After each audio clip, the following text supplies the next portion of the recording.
Anong Greg?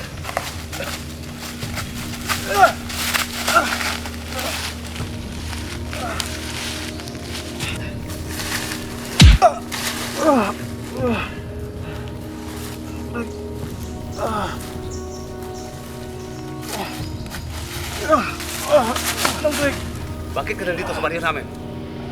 Ano ang ginagawa niyo sa kuya ba? Ha? Wala po Manong Greg. Wala? Alam mo ikaw, nagpipigilan ako sa'yo. At kapag pinagpatuloy mo yung pagsisinungaling mo, papatayin na kita. Magsabi ka ng totoo. Yan kung mahal mo pa ang buhay mo. Namamasyal lang po kami. Kumukuha lang po kami ng litrato sa loob ng kuiba. Yun lang po. Kumukuha ng litrato? O pagkatukol sa ginto na pinapaniwalaan niyo ang dahilan kung bakit kayo bumalik sa kuya ba? Ginto? Hindi po. Di ba sabi niyo po noon na hindi totoo ang ginto sa kuiba? Oo. Hindi totoo ang ginto sa kuya ba? At sinabi ko na yan sa inyo noon. Manong, sa palagay ko, totoo po ang sinabi niya. Dahil yan din po ang sinabi ni Christine sa akin. Gusto niyang kumuha ng litrato sa kuweba.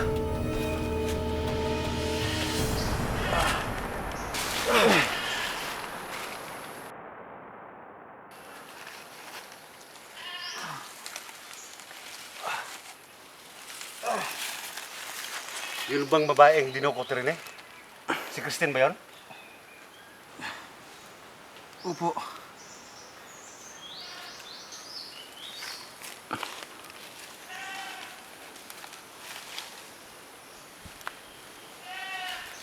Di ba?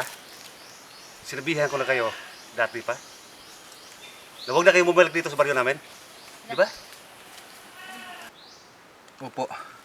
Bakit bumalik kayo? Ang buong pag-akala po kasi namin ay okay na dito sa baryo ninyo. At hindi na delikado.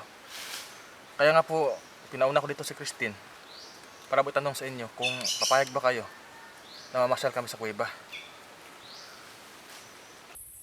Pinaalis na ni Manong Greg si Christine kahapon dito sa baryo. At ako mismo ang naghatid sa kanya sa labasan para masigurado ang kaligtasan niya. Problema lang ang palaging binibigyan niyo sa akin. Ang tatanda niyo na. Hindi kayo marunong umintindi.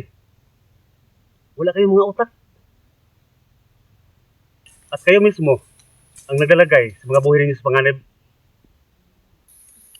Pasensya po, Manong. Paano ngayon yan, Manong Greg? Ililigtas na naman natin si Christine? Wala tayong magagawa, Lasita.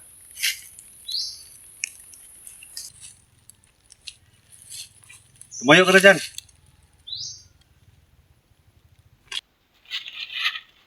Dito, hawakan mo siya. Baka tumakbo. Hindi po ako natakbo, Manong. Naninigurado lang kami. Halika na.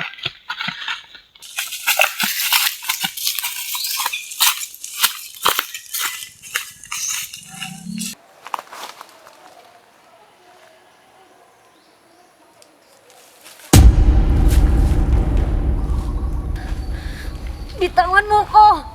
Bitawan mo ko!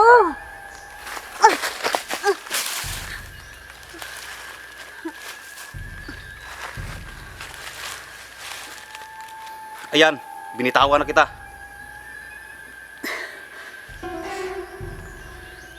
Ano ngayon ang gagawin mo? Tatakbo ka?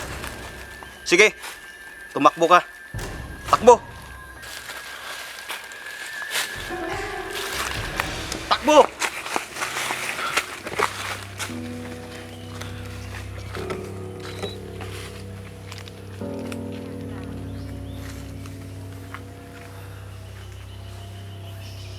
Action.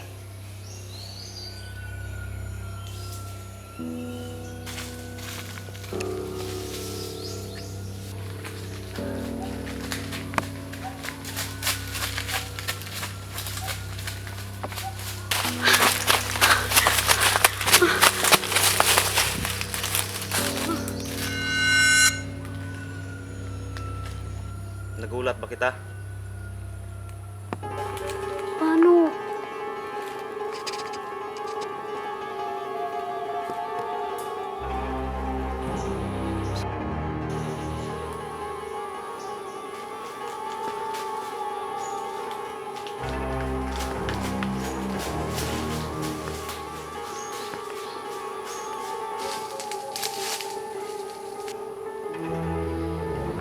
Tao talaga. Ang sarap paglaruan.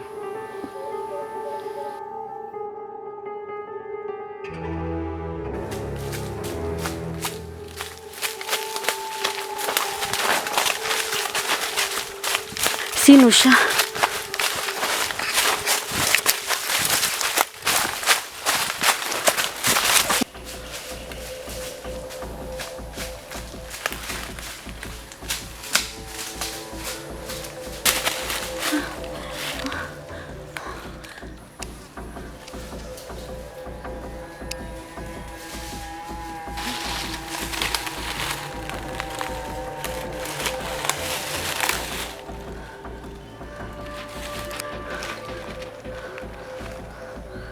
Wala siya.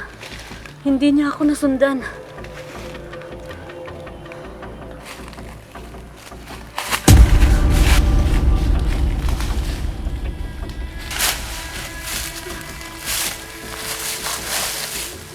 Sino ka?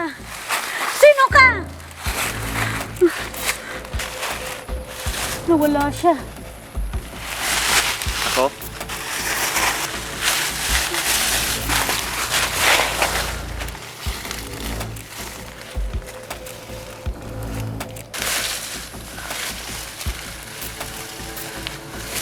Ako ang magiging si kamatayan mo. Bakit mo ko papatayin? Wala akong kasalanan sa'yo. Wala kang kasalanan sa akin. Pero pasensya ka na. Pasensya ka na. Dahil ikaw ang unang nakita ko para gawing alay. Alay? Alay? Para saan? Gusto mo talagang malaman? Sige. Total, mamamatay ka lang din naman. Hindi naman siguro masama kung malaman mo kung paano ka mamamatay.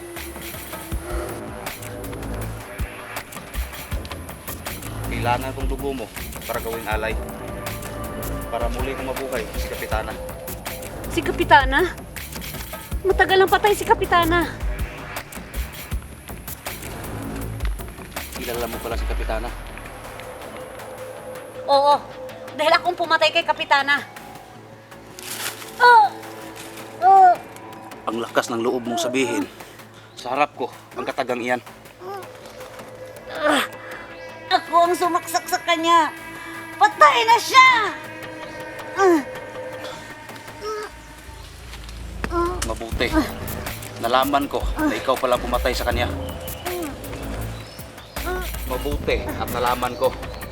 Nang sa gayon, gagalingan ko pa ang pagpatay ko sa iyo.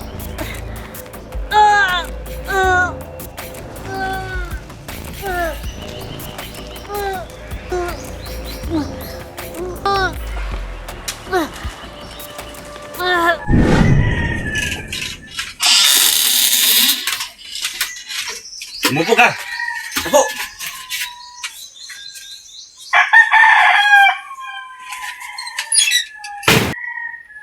Rosita, kunin mo Ruben sa kusina. At itali mo yan. Oo.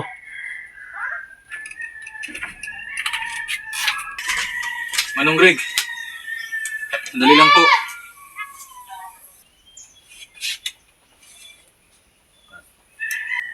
Hindi niyo na ba ako kailangang itali? At wala ba akong planong tumakas?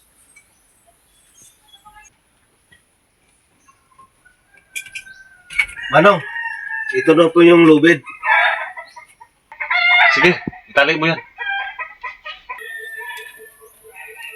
Kamay mo.